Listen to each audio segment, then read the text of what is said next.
17. Those are I can't count that high. Well, it's under 20, so I should be good. Count to 17. Yeah, but you said 42 and some other numbers before that, before we were on the air. So, all right, I should go to the picture. So we're back for another episode, and this is, as usual, where Cisca just mocks me and breaks my heart and destroys my feelings, and you know how that goes. Wait, you have feelings? Yeah, I think maybe I have some left. So, hey, all you crazy sci-fi and fantasy fans, it's time for your daily dose of shenanigans over here at the Blasters and Blades podcast. Just three nerdy veterans geeking out over our science fiction passions and fantastical fantasies. A place where magic is king, the sky is the limit, and space is the place. So without further ado, if you're watching this, you'll see the Fireside Chat logo and know that's exactly why we're here. So we wanted to do these as sort of, they started in the evolution as panel, a con away from con experience. But we found by the time you got to the third person, they're like, yeah, what that guy said. So it kind of stifled the discussion. So we decided to try the Fireside Chat approach where we just having an open conversation. But the same idea is just a bunch of nerds sitting around and talking about nerd things. And this week for our Fireside Chat, I thought it would be interesting, and we're going to focus on the fantasy side, but we're going to talk about writing believably badass women in fantasy.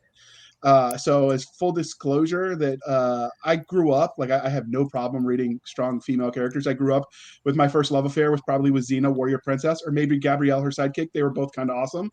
And both are examples of doing it right. So Xena had a little bit of speed and agility over the strong muscle types that gave her the ability to kick ass. And then a little bit of help from the gods was in her favor. Gabrielle started as a shrinking violet, and then she sort of learned how to use her staff and make her weaknesses her strength, and she kicked ass too. And so we're going to talk with some authors that write their own believably badass women and talk about the secrets. So we're going to open this as a little bit of an icebreaker. And Doc, you're going to get the answer too, because last I checked, you count as a girl.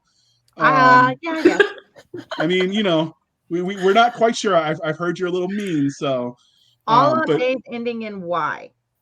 Okay, so do you have a favorite female heroine in history?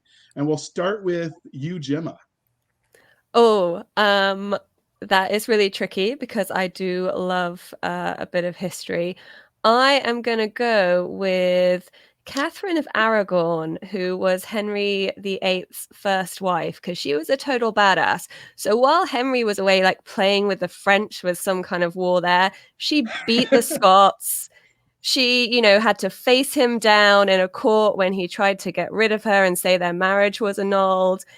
She was the daughter of Ferdinand, who was like, and I can't remember who her mother was, which I'm very ashamed of. It will come to me probably halfway through this podcast. But they were rulers of Spain. So I think, she's an underrated badass female in history. I like it. What about you, Jennifer? I actually would have to go with some of the female private eyes that we talked about at DragonCon on a couple of my panels. There was one, and I want to say it was Alice Clement, but we talked about a lot. I could be wrong, but she was known for, she'd be wearing her ball gown and her pearls and carrying a Tommy gun as she dragged in whoever she just caught off the street. And I love the lack of apology for, no, I don't have to be masculine to do this job. I'm perfectly capable of doing it in the heels. You had me at Tommy gun.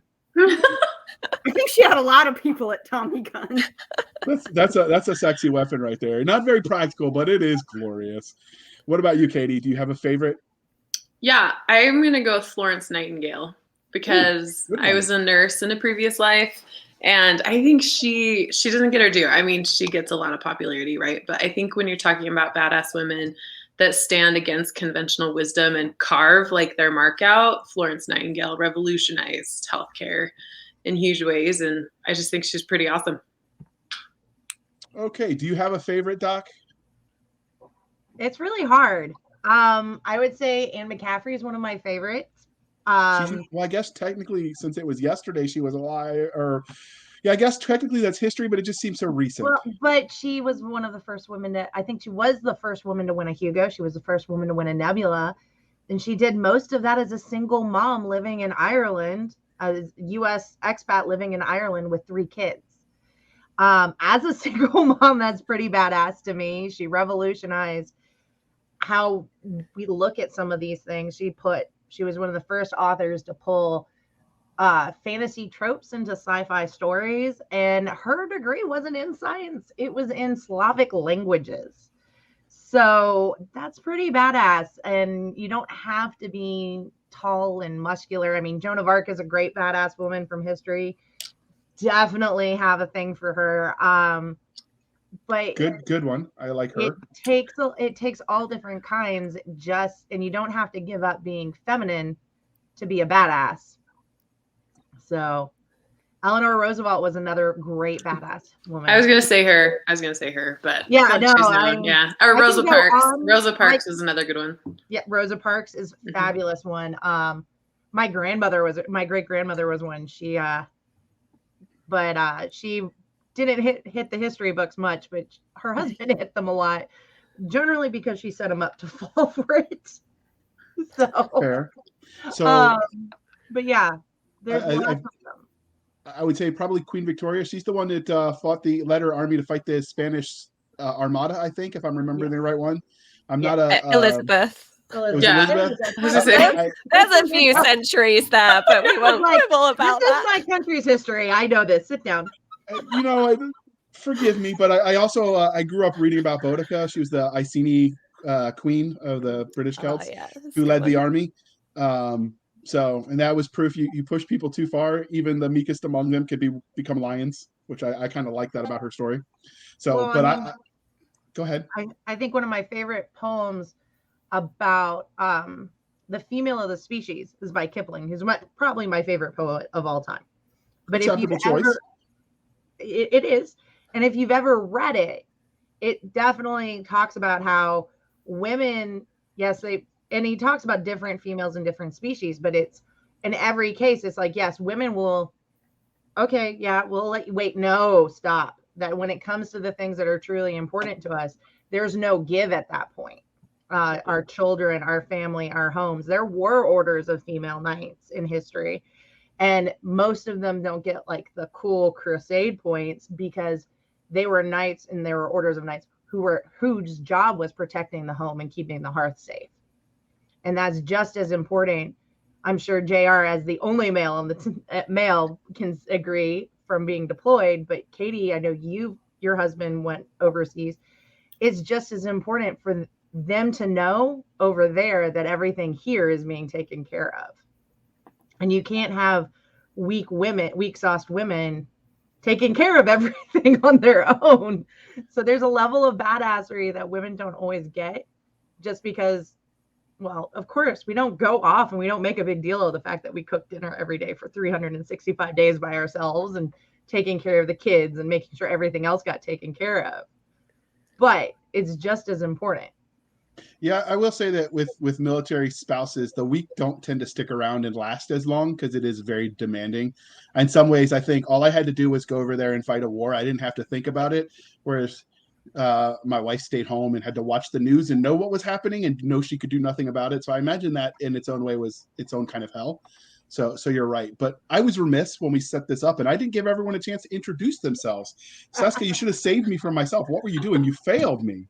I'm sorry. I feel like I know these women so well that I actually forget that other people don't know them as well as I do. We will start at the top. And Jennifer Blackstream, can you introduce yourself and tell us, the audience, what you write and what you're known for?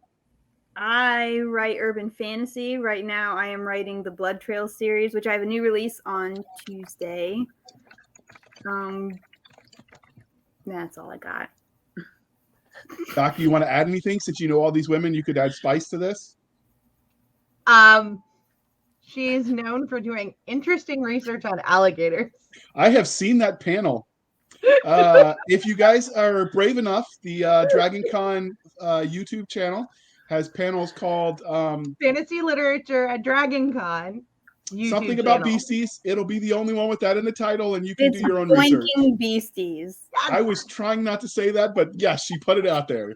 She has no shame. I put a lot out there.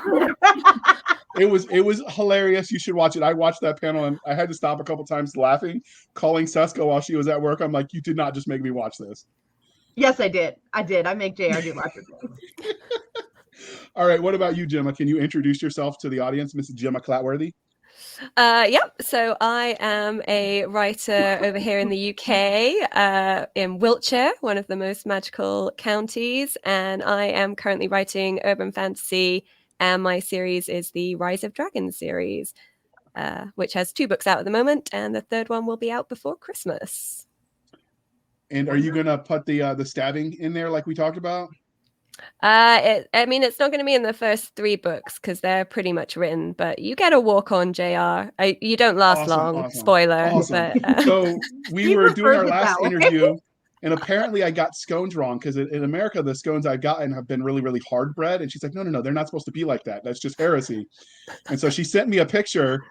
And before the stream of her scone with, what was it, cream or something on it was what it was? Okay, I'm going to go through this. I'm going to apologize, Katie and Jennifer, but this I need to explain. So over here, we have scones. They can be pronounced scone, but I like to pronounce them scone, fastest food, scone.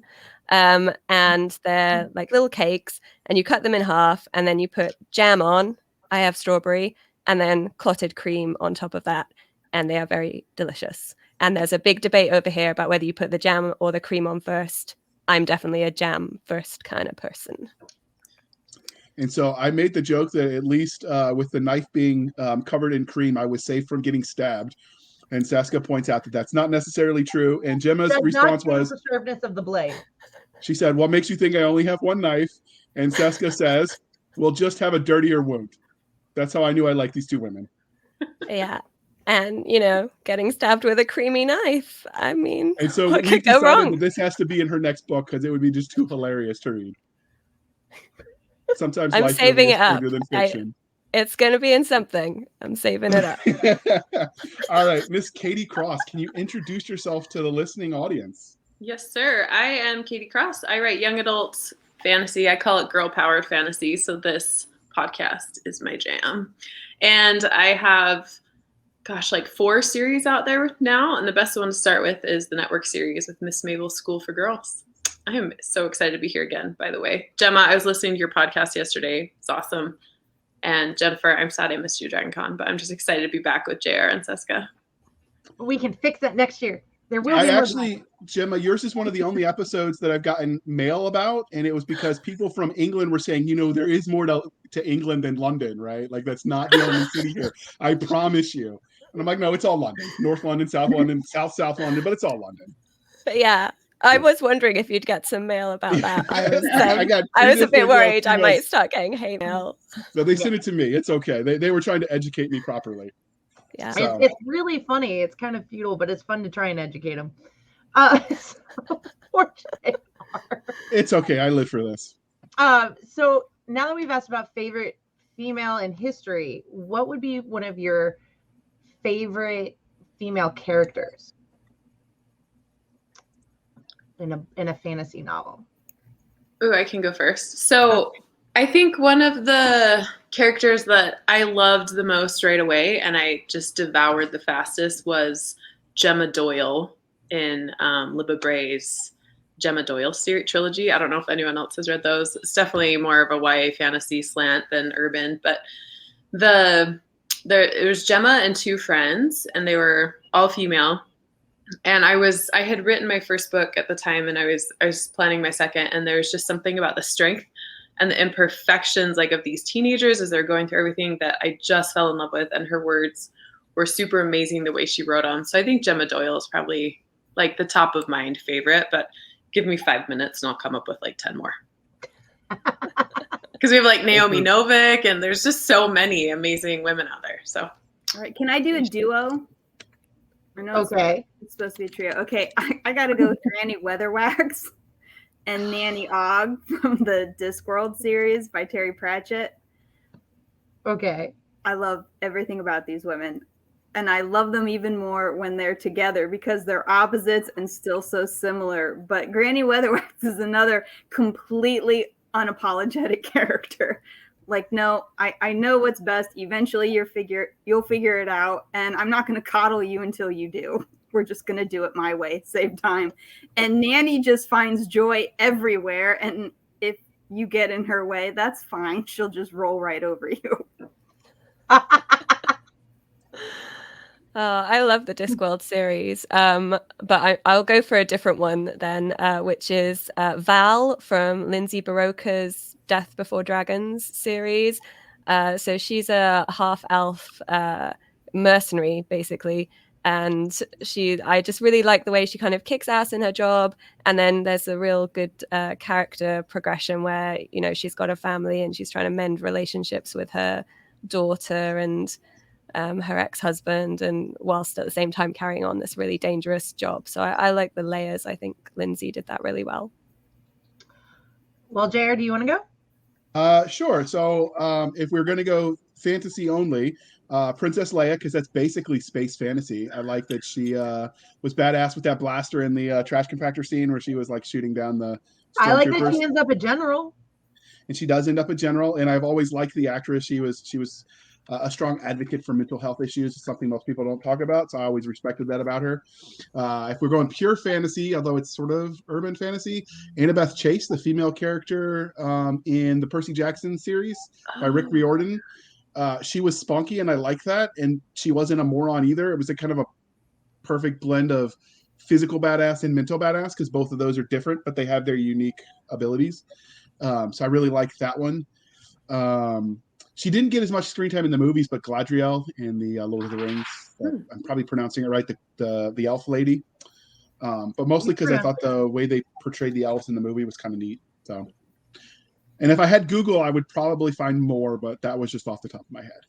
Oh, no. We're all old enough to have gotten through school without Google, so we're good.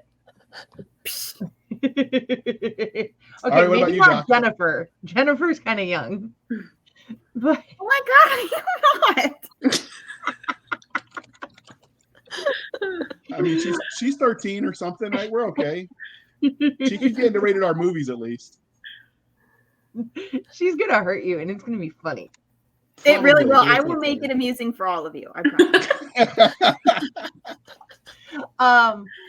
I would say I'm gonna go a bit more old school and say the Deed of Paxanarian is one of my absolute favorites, despite the fact that I struggle every time to pronounce her name correctly.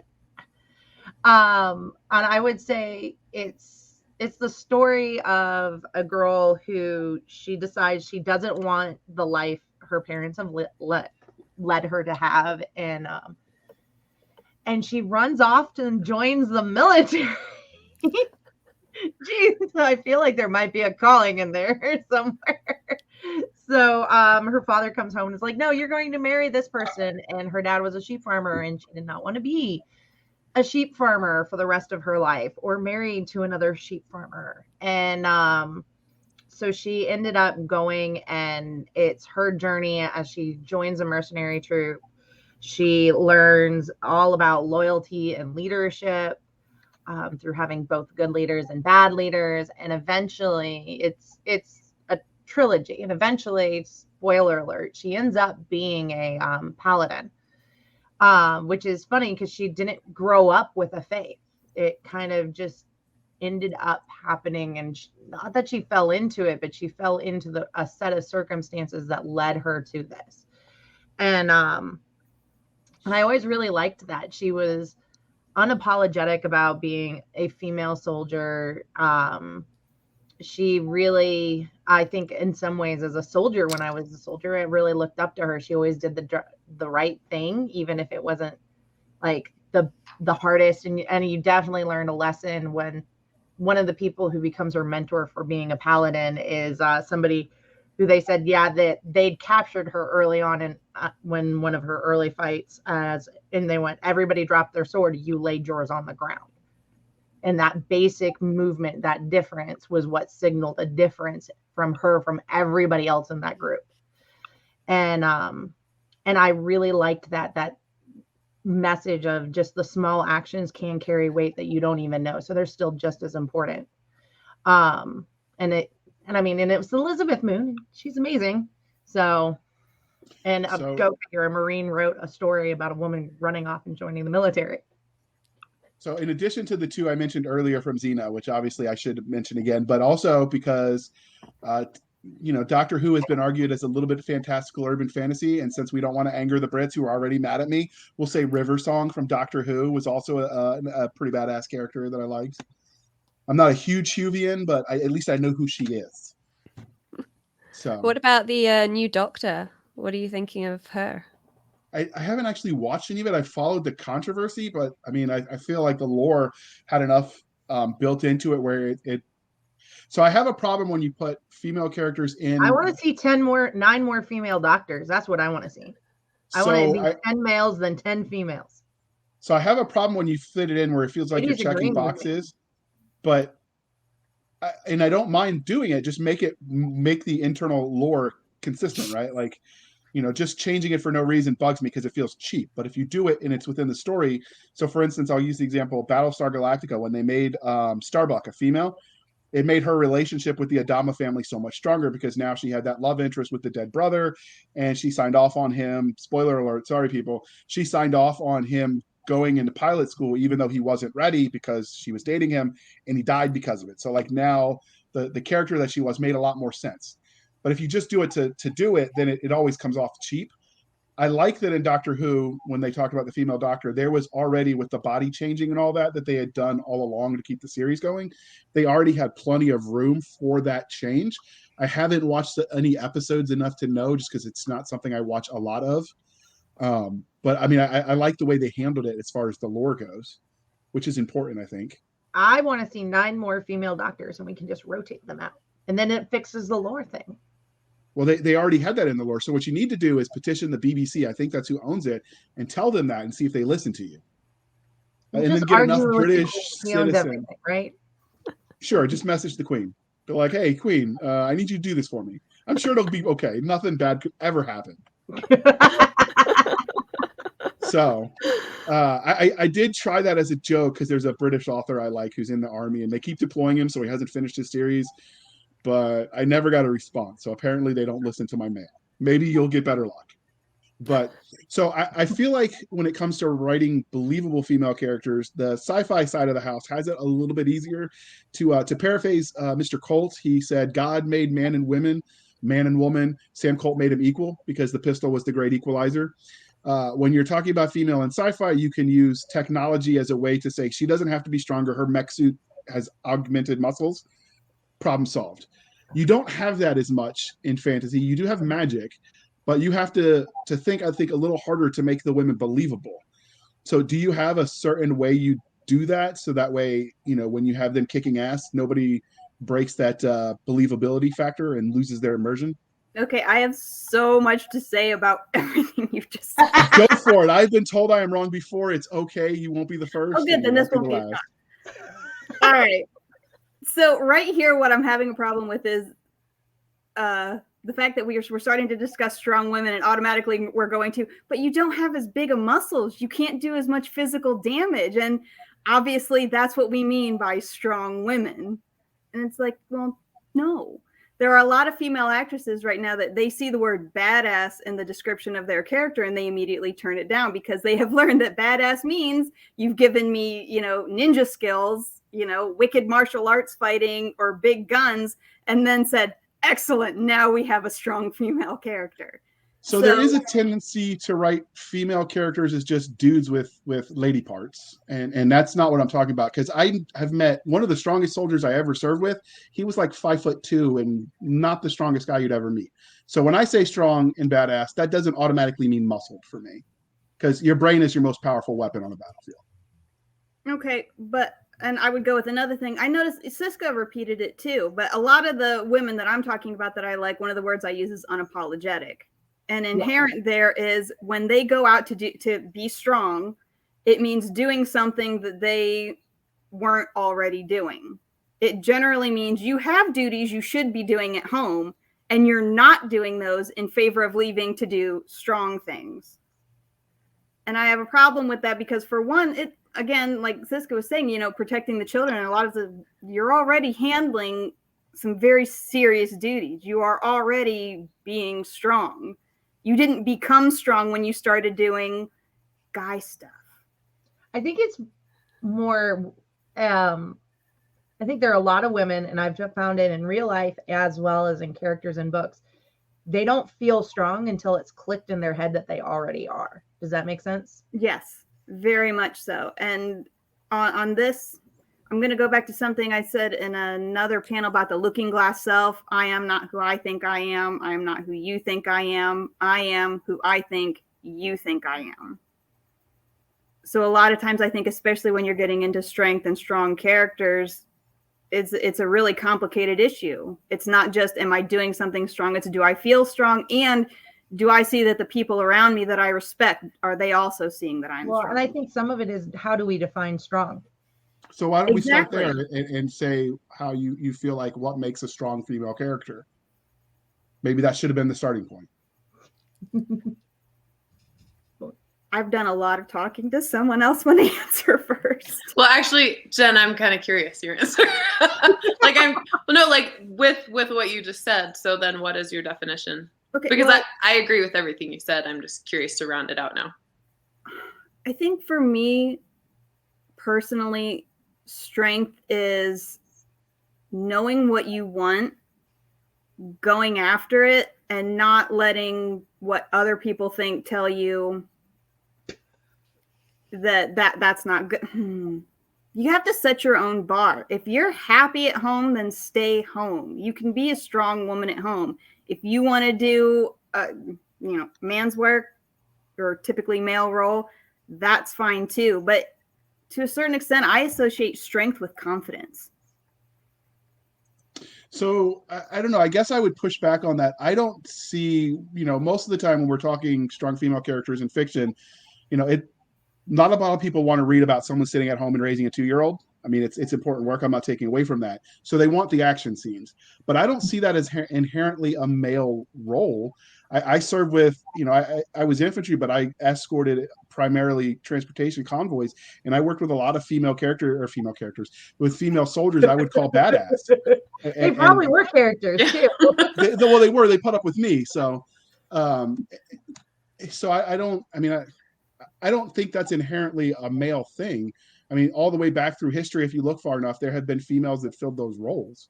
So for me, I guess my definition never included that as masculine.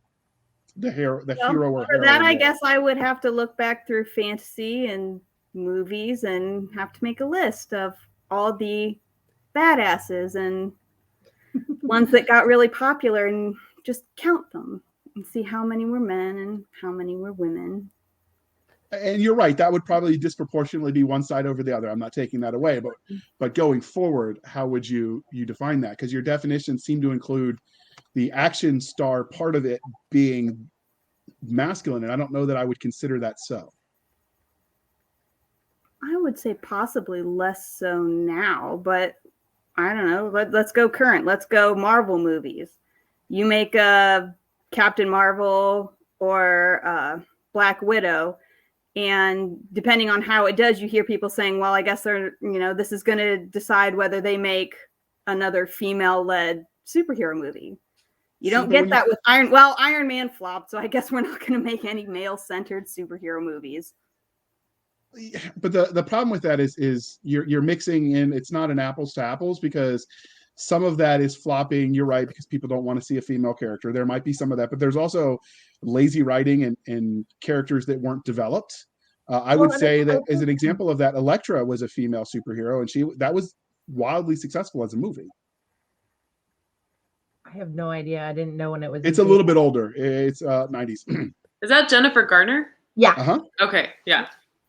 So that movie did well in the box office, but they built her character. It did. I thought that did really bad, or was it Daredevil that had Elektra in it that did poorly? Now you're gonna make me question what I remember. Yeah, no, one of them did do really badly, and I think Elektra kind of got grief a lot, but I do think that one of the things is we do put kind of disproportionately heavy weight on those women-led movies. Look at Wonder Woman. Wonder Woman only won one award. By the way, bonus points if you know what award it was. It won the Dragon Award. It's probably the only award category I know. It's like anytime they tell you if you're writing a minority character, if you only have one in the book, you're putting a lot of weight on that one character. Yeah. And because there are fewer. Well, and I think what people want I think what's not fair for Wonder Woman and everything was they put so much pressure on it about that it had to be everything. Mm-hmm. Instead of just what this was. And so JR just put the numbers. So Electric Roast 56 million against a production budget of 43 to 65 million. So I think it counts as a break even. Well, I mean, if they made 20 million over cost, I would say that's a profit. For me, that sounds like a lifetime worth of money, but for Hollywood, maybe not. I don't know what their scope is. I don't know. I don't think that's all that great. Yeah. No? Okay. I think when you gave a range, and when that number that it grossed was in the middle of the range, it's called a break even. Fair. But I mean, one of the things also though, and this is something I wanted to get into, not that we've really actually defined what strong means for a female character, but I think one of the biggest pitfalls I've seen is the making the male weak. Does that make sense? That's fair. And I don't like those. I think that when we do that, what happens is we've weakened also our character in some ways. It's like you said, you had to lower the bar so they could reach it in a way. Exactly. It's like, yes, 1 is still bigger than 0. Congratulations. I tell that to JR all the time. Taking it back to definitions of strong, I think, like, for me in my book, strong is just like grit and tenacity to get what that character wants against opposition, right? So taking out all the other things, I feel like a strong female character is just one that is going after what she wants, whatever that is, in the face of the opposition. So it's really strength of personality. And also defining her own goal and not having that goal defined by the people around her. Right. So that's what it's like. I want this thing, and the other forces are going to oppose it, but they don't matter. Right. So for my main character, Bianca, I just started a second series with her, and she wants to, in her world, it's magical. Her father was the head of like protectors. It's basically like the special forces of their world, because my husband was in special forces at the time. So they're called the Protectors, and he was the head of Protectors. And Bianca in the second series wants to start a sisterhood of Protectors. And she wants to be like the female special forces equivalent. But no one wants that, because they don't even let women into their like guardians, so to speak, which is basically their soldiers. Like, women aren't even soldiers yet. It's a medieval fantasy. And she's saying, we need me as a woman to fight for our network, because I do it differently than men. So she wants to create the sisterhood, and part of her journey is figuring out that the sisterhood will not look the same as the brotherhood, because as a woman, she has her own talents that men don't have, and that eventually she's going to win because she's different and she wants it that bad. So the course of 4 books is her fighting the opposition that comes in pursuit of a goal she defines that focuses on her inherent strengths as a woman, not her physical strengths. Like, because she's smart, she's fast, but she's also far more creative, and she thinks outside the box more than the male counterparts. She's coming up with different ideas that the brotherhood never thinks about, and eventually they kind of create a new strength together. So in that regard, yes, there's gender like motivations there, right? There's gender roles there. But even if I took that away, Bianca wants a goal, and she's going after it against the opposition, and that's what makes her a great character. I think when you have like the Wilting Violets or whatever, they don't know what they want yet, or they might know what they want, but they don't fight for it. And I think we just want a woman that's going to fight for what she wants, what she decides. So yeah, go ahead, Gemma.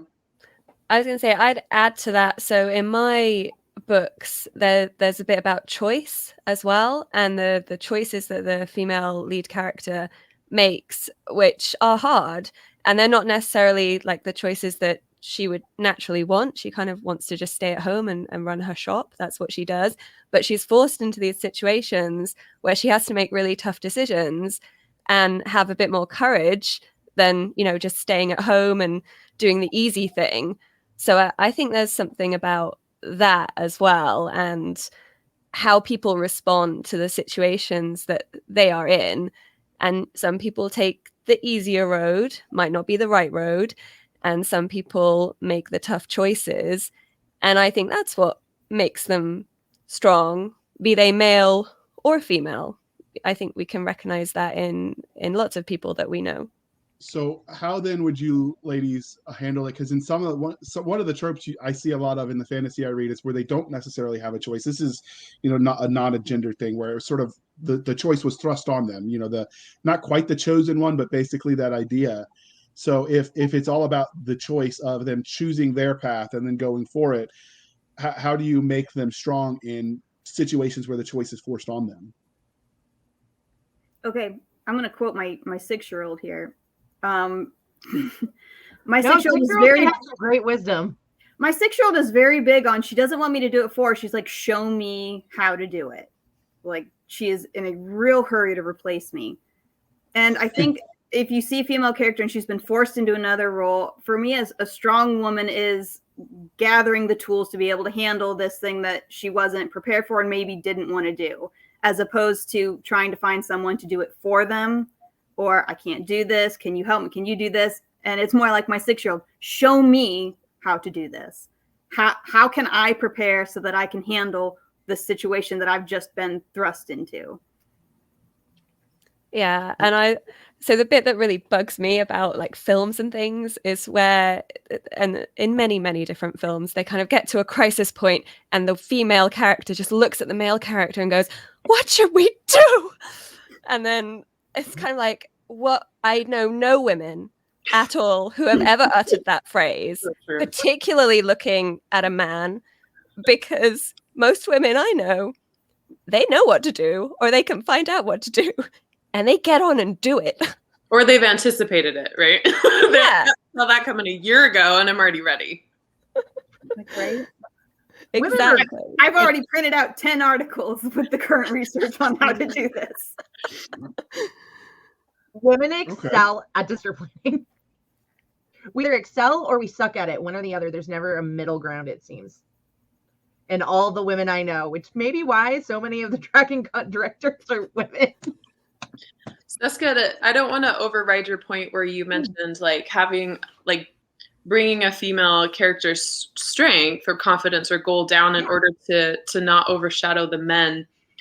I've never had a problem with that. I think you're writing crappy ass men. Like if that's the case, if you are feeling like you have to like, if there's a book that's like dumbing their female protagonist down in order to like not overshadow the male, then that male probably or should. Dumbing the male down in order to not compete with the woman. I've seen that one too.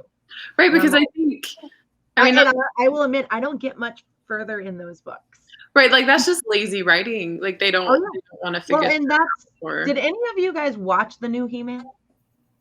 Not yet. Wait, yet. which the Kevin Smith Which one? On Netflix, the one where Kevin Smith is screaming at the fandom over it. Okay, I haven't seen it yet. No spoilers. Okay, no spoilers, but you will see a bunch watch it after having this discussion, and you will sit there and you will go, Kevin Smith needs to listen to this discussion. That's what I will say. I think the only place I've really seen that happening is in certain genres of romance that are written like in the 90s. Like 90s and maybe early 2000s romance, I think had more of that simpering female, like strong Scottish laird or whatever, like whatever your formula. I think we saw more of those like women who couldn't find their way out of a room with a single door and the men that like cleaned up after them and saved them and protected them. I think we saw that more historically, but I just don't see that as much anymore. Well, I think one of the things, and we had a panel on it, and when we were discussing romance came up, and somebody goes, you know what? The wonderful thing about modern romance novels is there's consent. It's like they don't know what consent is in some of those older novels. Yeah. It's horrifying, honestly. Sometimes I'm like, no, you go back and you read some of those, and the thing that upsets me about some of them, because I had a friend go, no, try reading this, and I'm like, okay, there's issues of consent in here, and this isn't like issues of consent written by somebody in the 17th century, 18th century, 70s. This is like current modern day morals, and there's still issues of consent by their own morals, their own current timeline standards. See, I can't think of 90s romance without picturing Fabio getting hit in the face with that duck. So that already lost it for me. But that's the JR's probably read more romance novels than I have, though. I actually, so when I was deployed the first time, they were trying to help me keep my academic standing. So I did a literature across the genres, and I basically got like 5 to 10 books in every subgenre the professor listed, and I analyzed what made them unique and then what made them the same as all the other genres. It was sort of a distance learning kind of class. So I have read romance novels, and then much to my embarrassment, I read them in high school because I thought it would help me understand women. Newsflash, it did not. So I've read a decent number of those, and the historian in me was just JR doing that though. The historian in me just screamed, because there's nothing, like, I get the stylized idea of what the gender relations were of the time, but that's not accurate if you read the journals. That it's adorable that JR read romance novels to try and understand women. It did not work. Newsflash. Don't do that, people. I do not recommend it. 0 stars. Read them if you like them. Nothing wrong with that, but it is not going to help you understand people. Much like I wouldn't suggest women read Conan to understand men. It's doing nothing for them. But yeah, there was the idea that was how gender parity was. I mean, like, there was inequities in the system, don't get me wrong, but as far as like intra-household relationships, if you read any of the primary sources, they just don't bear that out. And you could argue, like, this is me getting nerdy, but you could argue that what survived, sure, but the idea that it was that just doesn't fit. My wife always quoted that line from My Big Fat Greek Wedding. He may be the head of household, but I'm the neck, and I tell him which way to go. I think that was probably a pretty accurate interpretation of period romances. just looking at primary sources, but we didn't come here to talk about history necessarily. So, but we've all talked about strong females as heroines, but do you guys like females as villains? Like, how do you feel about that? I think all of my villains have been female. So, no, I think I've had one male. I like it. I will admit, one of my absolute favorite animes because of the plot switch. And I had a friend who looked at me. It's called Magic Knight Rayearth, MKR. And you read it, and you watch. I was watching it, and in high school, and I'm like, this girl is a simpering idiot. These like 3 females who, it's a portal fantasy. They come from Earth, and they're 3 teenage females and from Japan, and they're trying to save this female who's been captured. And they think that Zagato is the bad guy, and she's just sitting there, and this captured princess just goes, Zagato, Zagato, until the last 4 episodes. And then you find out that he rescued her because he was in love with her, so they were going to kill her because she was in love with him. But she's actually the villain. And she tries to kill everybody and destroy the world. And you're like, oh, this was cool. So she was Thanos before Thanos was Thanos. Is that what you're saying? Well, she was Japanese, so sure. But Okay. I like a lot of female I don't know villains. how long Thanos lived in comics. But I like female villains the same way I like male villains. I like humor in it, like Yzma from Emperor's New Groove. Like, I feel Yzma on such a deep level. Like, It's so true. I related to her a lot. that perpetual annoyance Yes, she right. has with Kronk, I'm like, I feel you, man. I'm right there with you. Yeah. Or Hocus Pocus. Really? Oh yes, Like, excellent movie. I'm right I there. love Hocus Pocus. Somebody told me that they're trying to do a remake of it, and I'm like, no, just stop. Why do they keep remaking everything? They don't want to pay have a creators for anthropology IP. Huh? They don't want to pay creators for new IP. If they're rebooting something, I don't think they have to pay the creators as much. Well, Yeah. they want guaranteed success. It was the And same way nostalgia in- does sometimes work. And if you ask an anthropology teacher I had in college, she'd tell you it's a sign of a dying culture, which is really grim to play. Interesting, and I wouldn't necessarily disagree. So I think for my favorite female villain, which they turned out not to be so much, but the Mord Sith in the Terry Goodkin series, Sword of Truth, they did a pretty good adaptation of that in the movies. One of the I know They're the like movie. women in leather, lots of leather. I didn't. So they don't harp on the leather as much in the books, but I think they got the essence of them in the movie enough that I really dug it too. And I'm not touching your comment because we're a family-friendly show, Cisca. Xena, Mord Yes. Sith. Just saying. Okay, there might be a theme there, but we're just going to move on and ignore that. But I liked that. But then they turned it. They turned them. The bad guys sort of changed sides. So I don't know. It's. I don't know if that truly. I mean, can you have a villain if they change sides in the end? Are they still considered a villain even if they don't end that way? I don't know.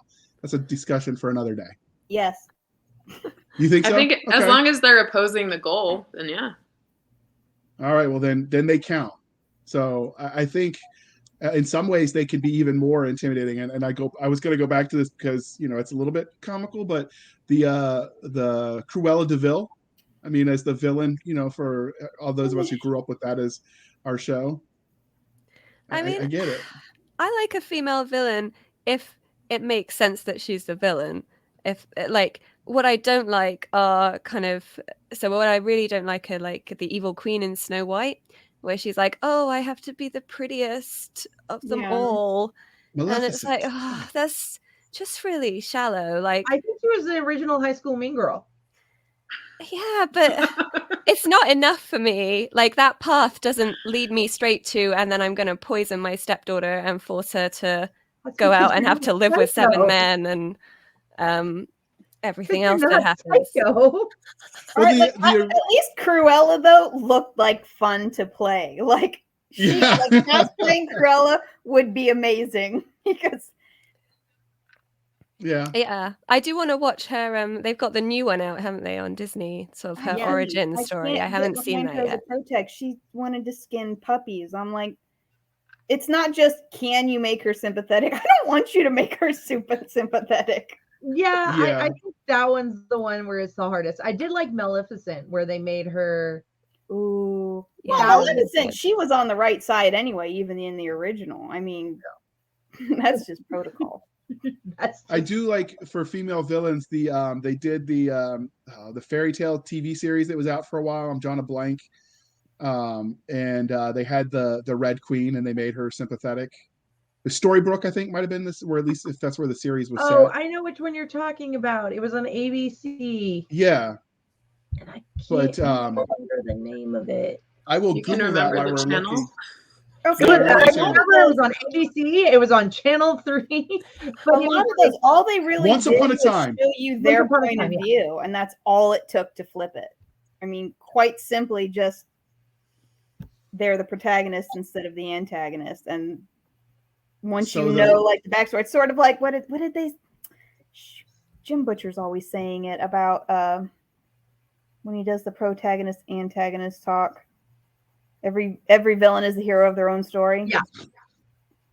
So in the Once Upon a Time, which was a TV series on ABC that Cisca and I were talking about, when they showed them going into the land where the Red Queen was in charge, from her perspective, they showed, I was like, yeah, these weirdos coming into my house and they're destroying my stuff. Of course I'm going to do this to them. Like, why wouldn't I? And if you think about it from her point of view, like, if someone breaks into your house, what would you do? I mean, same thing with the Wizard of Oz, though. I was going to say, that's Wicked, right? Like, that was the whole premise of Wicked. Is that I don't think I ever saw that. Is that the one that was only out in Broadway for a while? Well, yeah, I don't know where it went. I think it eventually toured around, but yeah, Wicked is just the Wizard of Oz from the Wild Witch of the West, or the Wicked Witch of the West, and like you get her story and you actually like her as Elf. Yeah, it's like she stole. They did drop a house on her sister, so. Well, they actually go into that, so it's not what you think. Anyway. Oh. Yeah, okay. It's just like a whole new story. It's just like a retelling. Anyway, I think going back to what Gemma said, as long as it makes sense. Like the motivation of the villain makes sense. It doesn't matter if they're male or female, right? Like as long as like it adds to it. But what I do like about female villains is I think there's a creativity and a viciousness that women can have that you don't always see in men. And you can get more to like, I think, a deeper emotional depth of pain when you're dealing with a female villain. Like, I think a woman is not just going to cloud your eyes, but I think a female villain will like tear out your soul, where, it's not like a shoot 'em up kind of thing. It's not like a physical match of power. I think it goes deeper sometimes with female villains. I love everything about what you just said. Yeah, I honestly think that female villains sometimes pose a more daunting force, because the focus of a female in that kind of power is different, and it's creative, and it's probably more vindictive. And so I think you end up getting a tension in the story that you don't get from sometimes a more male-centered victim, just because natural personalities or cultural influences or whatever, we tend to go after different things and think differently about things. Kind of like we're talking about how women would have anticipated a problem and had a solution before it ever came about. When you have that in a villain, that's freaking awesome. Like, how do you take that villain down? So it's just more exciting. Well, and I think we're also going back to where the strength of the female, whether she be good or bad, when we're talking about strength, we're not talking about even marksmanship or physical push-ups or anything else. We're talking about a personality strength and a strength of character that is at the core of what makes that character worth writing about, whether it be a male or a female, right, or a villain or a hero, or even just a sidekick. It's that strength of character that's also characters are inherently complex when they're good. So, as in a good quality, not good alignment. But so the other thing is that people sometimes forget, because unless you've hung out with people that live on the extremes of physicality, you might not know. But adrenaline can sometimes be the great equalizer. There have been documented cases where little old grannies have lifted cars to save a baby. And it's happened with older gentlemen too. The point is that adrenaline can make you achieve great feats. And so sometimes, but if she didn't have it in her head, I'm going to save that baby no matter what, she couldn't have done that. It started with the mental prowess. Yeah, but I mean, I had a female drill sergeant when I was in basic training, and she made us grade her, watch her on a PT test to make the point to the females in our training company that she could score over a 300, which is the max for those who don't know, on a male scoring system. And then she looked at us and she goes, it just takes extra work and extra dedication, but you can do it. And that was an amazing lesson to see in action. Having said that, I do not have that personal dedication to the working out. But that's fine. I know if I wanted to, I could. And you know what? There were some people who were very petite who they started working out harder and were a lot less intimidated by the males in our group, who they really shouldn't have been, but just they were told society-wise that they should be. So, and I thought that was a really valuable lesson to see in action. So what would you say?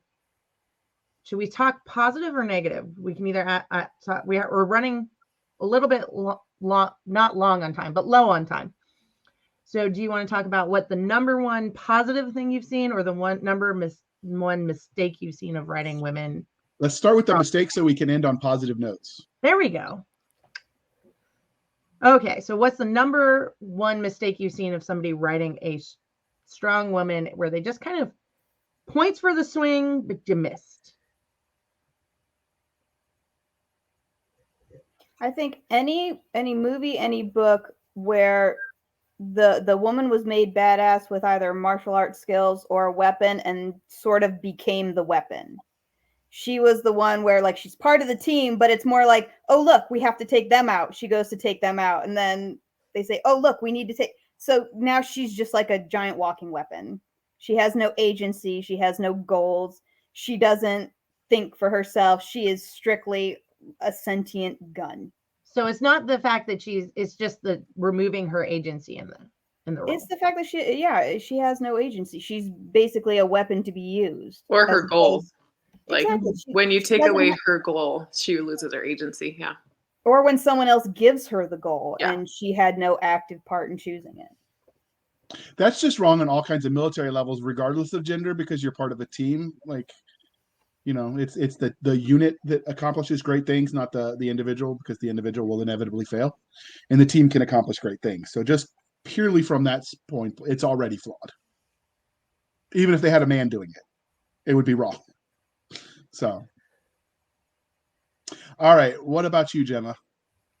I think I'll build on that point and say it's when they haven't put the thought in to give the character any layers or complexity. So they're just really one-dimensional. So, either they're, I don't know, the weapon, or they're the seductress who kind of the looks can kill, and then they turn out to be a secret agent or something. But there's no thought to kind of why they've gone down that road, or any kind of juxtaposition, because maybe they are that really cool person, but maybe they love dogs or cats, or the fluffy kind of things, and they're just, I don't know, there isn't that balance. So they're sort of reduced to what they can do as opposed to who they are. Yeah, and I think it's who they are that makes characters kind of the ones that people really enjoy and love and kind of come back to. I think if it's either a book or a film or whatever, if it's just about what they do and what happens, I don't think that people come back to that. Okay. I think I think this, I was trying to think of like an actual example to give here, and the only one I can think of isn't actually fantasy geared, but I know this probably happens, is I hate it when, especially in movies, you see this more in movies, but it happens in books.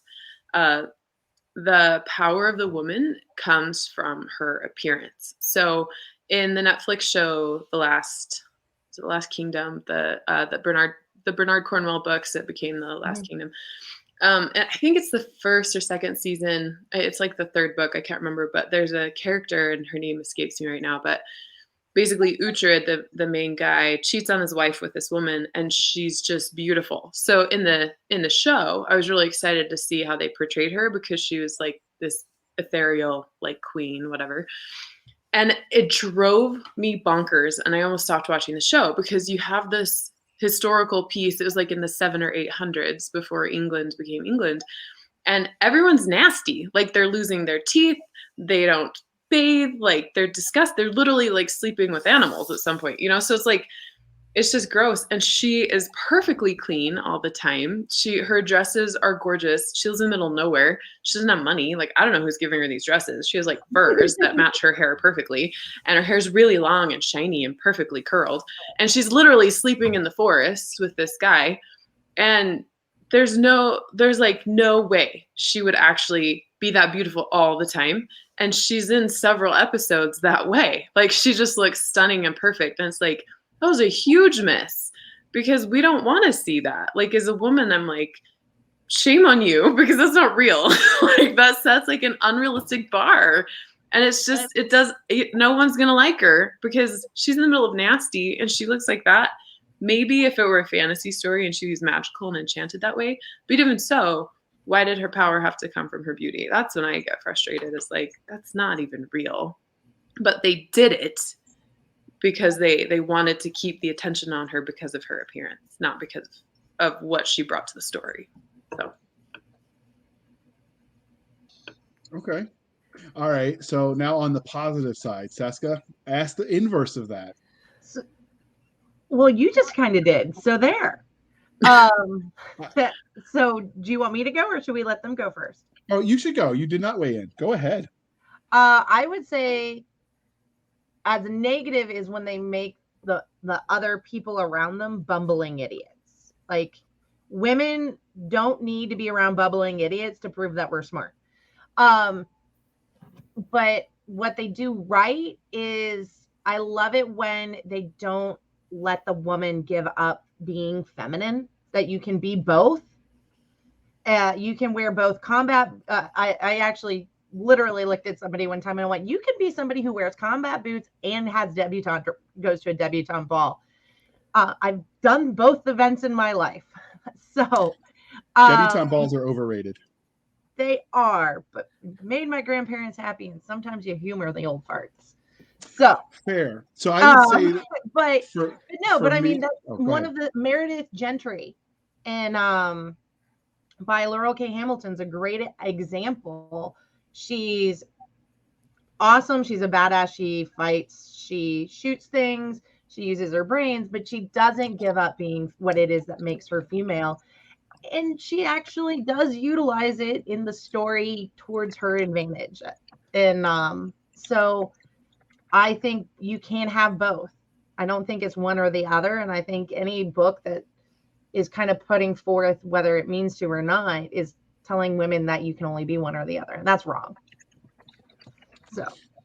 So I think most of my complaints in that respect would come down to lazy writing and writing Mary Sue's. And I hate the male equivalent of that. Was that Marty Stew or whatever?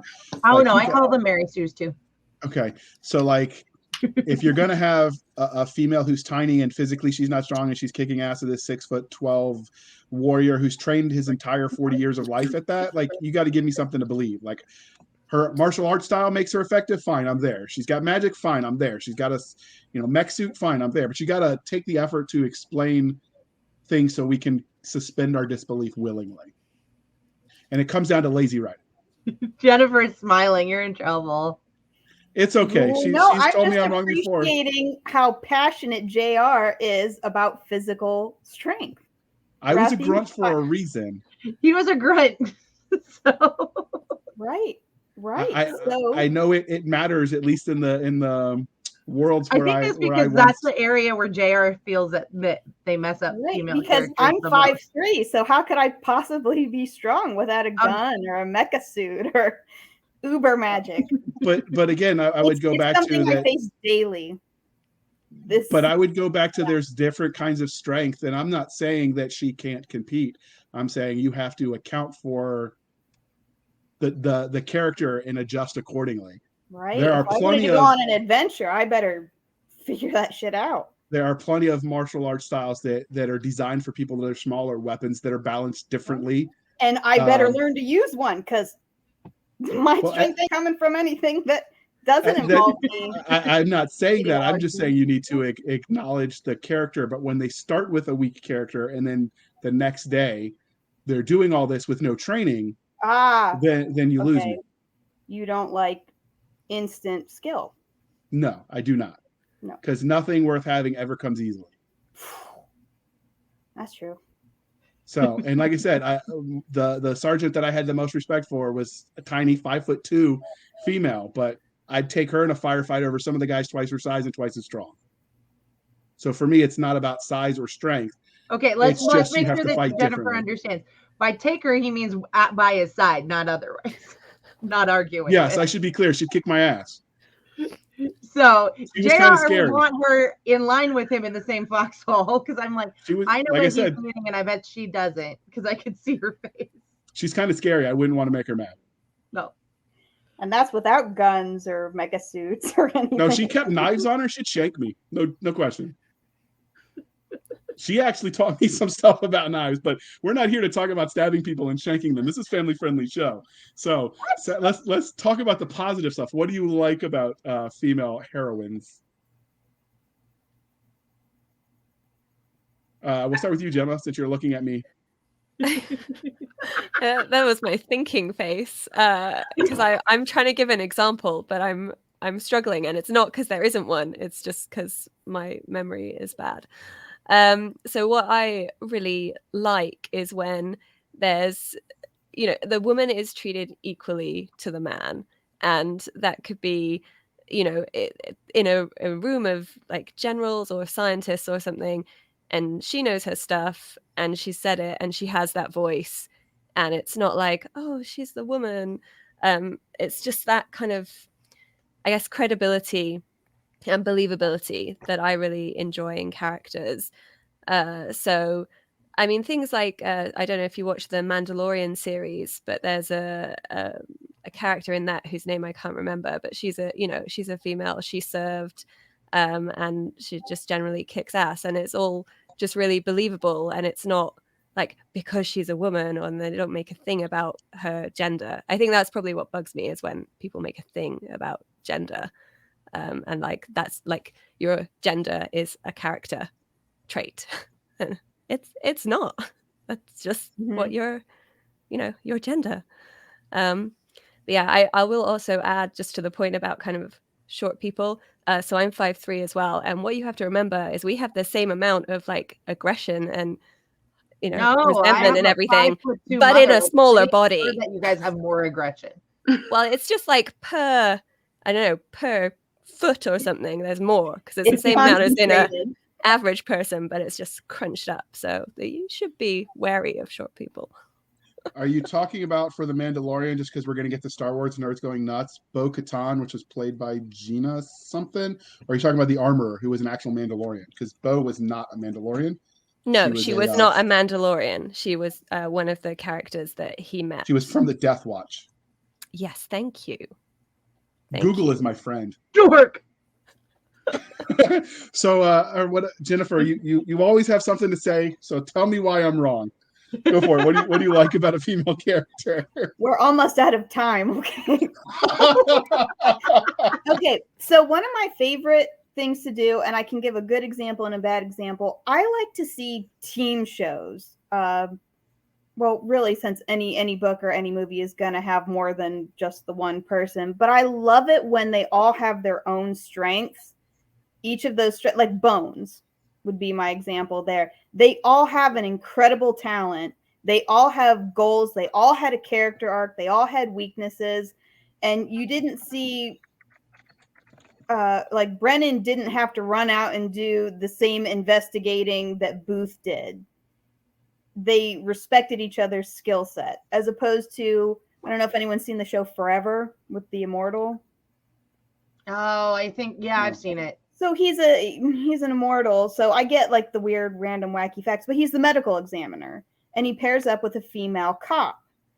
Now, I would expect in a show like that for a lot of the investigative leaps that don't have to do with the body, she would be making those. Makes sense. Most of the time, he was. To the point where, and I stopped watching on this point, the villain shoots the guy, right? And runs out, and she runs after him with her gun, and she's got her gun on him, and just as she's about to do like the dramatic talk that you get in these shows, the male limps onto the scene just in time to deliver the speech himself. This is how we knew, and this is how, and I'm like, really? You were shot, you were laying on the floor bleeding, but you managed to get here just in time to do the speech. Like, she couldn't have that, the cop? Yeah, no, I remember that show. I did not make it, I think, much past the first episode or two, because it was like, why do they bother having the other characters here? Exactly. You don't have to dumb down the male character. They can have different skill sets, or even the Mummy would be a good example of that. Jer loves that example of everything. Well, there you go. See, he's not always Can I write that down in my calendar? Yes. You should, because I might forget tomorrow. So what about you, Katie? What do you like about a female heroine? So this is going to sound funny because as of yet I haven't even done this myself, but so I'm 34, I have 2 kids and a husband, and I've been married for 10 years, so I'm a lot smarter than I was like 12 years ago. And a lot of books and content that we consume, at least in my world, because I do young adult fantasy, is about like young women or men, and they're like in that coming of age phase, which is a really fun phase to read about later, because it's like, oh, anything's available, they don't know yet, they're just learning. The coming of age phase is fun. But I love books about women like in their midlife, because they have their shit together, right? Like they know like what's going on. So setting aside a lot of things that can come up here, Diana Gabaldon's Outlander series, one thing that I really like about Claire is that she, for the majority of the later books, she is in her middle age. She's like 40, 50. Her daughter is raised. She's moving on, and it centers the relationship about a woman that really is like in her power as she's like in her 50s or 60s or whatever. I mean, you see a different kind of woman than what we're used to seeing, like with Black Widow, or, you know, like these young, strong, physically strong, I can beat this person with my weapons. We don't really see that with Claire. She does these clever things with her mind. She's still strong, and she, like, in terms of she has a goal and she fights for it, but she's not physically stronger, but she still tends to win the day, right? And like to handle the opposition. And she's a woman that has experience and wisdom. And I like seeing women at other phases of life that aren't always like geared around that badassery with their women's and their physical brute strength. I like to see it outside of that, especially now that I'm older and wiser. I'm like, no one knows what they're doing then. Like, a really good story is going to have a woman now, like, Right. had a child and survive that. And we know what the crap we're doing, right? There was one of my favorite books, and I can't remember it. I devoured every book in the series, and it was this mom who was a vampire hunter, and she had actually quit being a vampire hunter, had kids, and was remarried, and like everything went wonky in her life at one point because like she found out that her dead husband, who's the baby's her first older child's father, wasn't really dead. Was that JD Blackrose? Maybe. But like she ends up almost getting a divorce from her current husband and stuff like that. And like these are some real serious issues. Like I look at some of the young adult issues and I'm like, okay, yeah, no, the ending of the world, apocalypse, that's important. Who your boyfriend possibly making eyes at the demon succubus? That's not really that important right now, kid. But also, unless the priorities. demon succubus wants his soul, and then it maybe is important. Who's gonna trust the end of the world to a teenager? Like it's gonna be to a midlife mom that's had 6 kids and she already like has a weapon and a hoard stash, or like whatever. And she's right? Already got her bag packed for an I've come adventure, too man. far in this game for you to fuck up my life. Right. You know? Yeah, Like, that's what I'm saying. I like some days and I'm like, I'd kill you, but I'm too far invested in this. Right. Yeah. And also the filter goes. Out that he has eaten all of my Walker shortbreads or something like that because I buy 1 box a year. It's my Christmas box. I get very upset when they eat all of them without my knowing. So, okay. I'm allowed to like my shortbread. No, it's okay. There's a running meme to what you said, Katie, in the military community. The way you win the war, fill in the blank, whatever war it is, isn't by sending the 18-year-old privates who don't know shit from a hole in the ground. It's you find the 50-year-old broken down veteran who's got no F's to give and is just in a lot of pain, and he'll make that crap in, or she, because just wants that over with. He just wants it over with so he can go back to his beer and whatever he watches on the telly. The telly was for you British types. Just problem solving when children fight over toys. Yank, it's confiscated now. Right. I had a 3-year-old who knew the meaning of confiscated. That's how you do it. So I will say, if you want to keep this discussion going, because we're at the hour mark, we will pin this particular post when it goes live, so you can join the thread. I will tag all of the wonderful guests here, so if you want to talk to them directly, you can make comments for them to join in on. We would like you to do that. We will I would recommend, if you're interested in this, one of the differences that Katie mentioned briefly was the cooperation factor, which Gail Martin covers in her book about the heroine's journey, which is a different archetype style of story than the hero's journey. And Gail Martin's book has come highly recommended. I have not read it yet, but it is definitely on my list as well. J. Daniel Sawyer recommends it highly, and he nerds out over lots of stuff I like to listen to. So I would recommend that to all parties. And as we wrap this up, we will start from the top. So Jennifer, can you tell listeners how they can find you? And as usual, it will be in the show notes. You can find me on Facebook, Jennifer Blackstream, or on my website, jenniferblackstream.com. Outstanding. And you, Gemma? So you can find me on Facebook, Gemma Clatworthy, Instagram, also Gemma Clatworthy, or my website, gemmaclatworthy.com. And the spelling of that should be on your screen because I know it's a bit of a strange name to spell. Okay. And you, Katie? If you guys want more young adult fantasy with strong female characters, just hit katiecrossbooks.com. If you do welcome.kcrosswriting.com/welcome, you can get my first book for free. And if you follow her newsletter, she gives away all kinds of sales that don't hit like the Amazons. So if you like a good deal, that's a way to go. I follow her newsletter as well. And you can find us on our website at anchor.fm/blasters tack and tack blades, anchor.fm/ Blasters Tack and Tack Blades. We're on Twitter at SF_fantasy_show, Sierra Foxtrot _fantasy_show. You can email us at blastersandbladespodcast@gmail.com, blastersandbladespodcast@gmail.com. All hate mail can go to Cisca at blastersandbladespodcast.com. And we promise it's a real address. And if you really have that address, I'm sorry. There's probably someone getting all of our hate mail, like, who are these people? We have our Facebook group that we mentioned, which is facebook.com/groups/Blasters and Blades podcast. You can support the show over at buymeacoffee.com/author J.R. Handley. Again, buymeacoffee.com/author J.R. Handley. Be sure to put in the comments that it is for the podcast. We also can be supported over at anchor.fm/Blasters Tech and Tech Blades. All help is appreciated, but not required.